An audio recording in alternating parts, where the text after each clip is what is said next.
We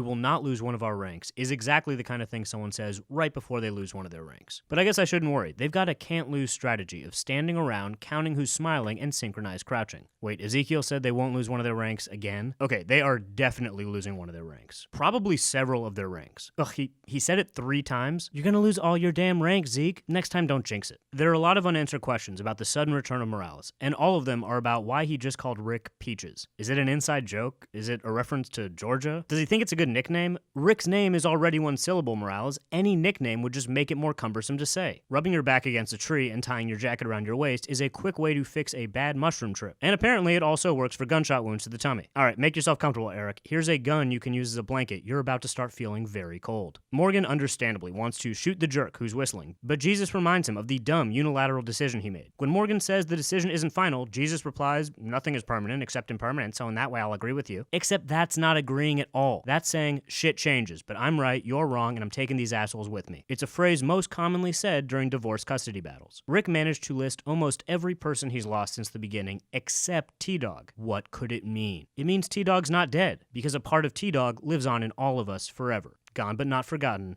The one true dog. Rick telling Morales he wouldn't shoot him was less than convincing. If the tables were turned, I wouldn't shoot you. I mean, I know I wouldn't want to. It would bum me out. I'd be mega bummed. And Daryl with the right idea, folks. He's here to find guns and shoot dudes in the neck, and he's all out of guns to find. I love that just like everyone watching at home, Daryl remembers this guy, kinda, but has zero problem with him dying. Gee whiz, these zombies rolling down the hill are truly living their best undead lives. What a fun afternoon they're having. And what a not fun afternoon this guy's having. It's like Abraham Lincoln famously said, some days you're rolling down the hill with your boys, some days you're getting your brain chewed on. My name is Abraham Lincoln. Morgan hunts a conga line of fugitive prisoners through the woods, and just when he's about to murder the shit out of that whistling asshole, Jesus has to show up and ruin things. Uh-oh, Morgan's looking at the ground, and he's mumbling a whole lot of something about nothing. It looks like we've got a crazy Morgan on our hands, and crazy Morgan plus unreasonable Jesus equals woods fight, motherfuckers. The saviors in the back were watching the saviors in front of them getting mowed down, and continued to run directly into the gunfire. Seems like running in another direction, may I be so bold as to suggest the opposite, may have been a better idea here. After 2.5 episodes of everyone shooting at everything all the time, and usually hitting nothing, Daryl and Rick finally run out of ammo. Nobody panic. Rick's got a plan. He's going to shoot this fire extinguisher, which, would that work? I'm inclined to say it would not work, but I honestly don't know enough about fire extinguishers and guns to weigh in here. Please use the comments to weigh in if you're an expert on fire extinguishers and also guns. I read all of your comments. Oh, and if you're commenting these recaps were better when they were articles,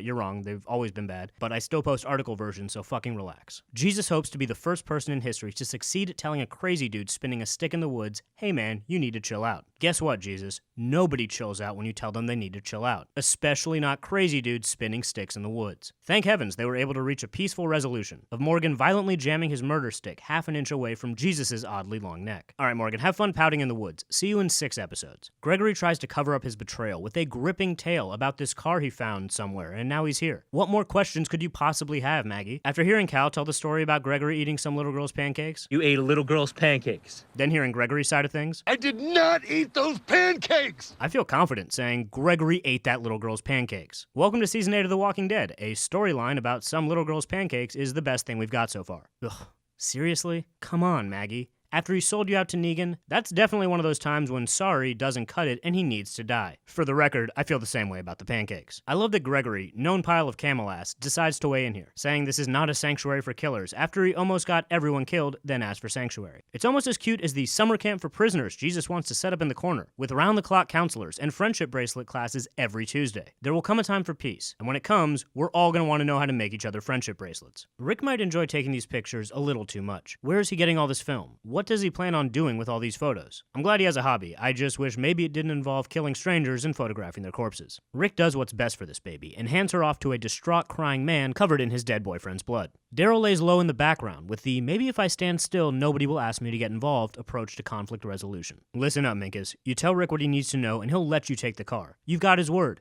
He'll even throw in a few Polaroids to sweeten the deal. And Daryl once again with the right idea. I don't know why Rick's pissed off here. Daryl did not give his word. Also, I'm pretty sure I saw a bumblebee on that kid's face. Daryl was just trying to scare it away. Glad Ezekiel's smiling about losing not one of their ranks on their journey of murder, but maybe now is a little soon to celebrate. You've still got a whole compound to sweep. That's prime time for losing ranks. Ugh, did he really just say we or they when he could have said us or them? Okay, please shoot this guy. He deserves it. Tune in next week. What will Daryl say when he sees the prisoners at Hilltop? He's going to welcome them with open fire. How many of his ranks did Ezekiel lose? Not one. Probably closer to 20, but definitely not one. Will Gregory do something stupid that gets everyone killed? Yes, but only after a hearty breakfast of some kid's food. None of this and more, next time on The Walking Dead.